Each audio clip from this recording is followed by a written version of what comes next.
యవన బిడ్డలరా, ఒకసారి చూడండి. యవన వయసులో లోకస్తులాగా తొంట్రోలుగా బ్రతకొద్దురా. నులివెచ్చని నామకార్థ జీవితం చేయొద్దయ్యా. ఈ చిన్న జీవితం, నికార్సైన భక్తి జీవితం దేవుని సన్నిధిలో చేయి. నీ యవ్వన కాలపు భక్తి దేవునికి ఒక జ్ఞాపకంగా మారిపోయి నీ పిల్లల పిల్లలను దేవుడు గుర్తుకు తెచ్చుకుంటాడు. చెప్దాం గట్టిగా ఆమెన్. నీ యవ్వన కాలములో నువ్వు చూపిన వైవాహిక ప్రేమను, అనురాగాన్ని నేను జ్ఞాపకం చేసుకొని నిన్ను ప్రథమ ఫలంగా నేను మారుస్తూ ఉన్నా. నిన్నెవడైనా నాశనం చేయాలని ప్రయత్నం చేస్తే వాణిని నేను నాశనం చేసి రెండంతల దీవెన నేను నీకు అనుగ్రహిస్తానని ఇర్మియా గ్రంథంలో దేవుడు సెలవిస్తాడు.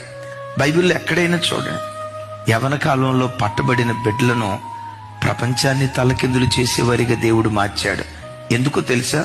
యవ్వన కాలపు అర్పణ దేవునికి ఒక మధురమైన జ్ఞాపకం.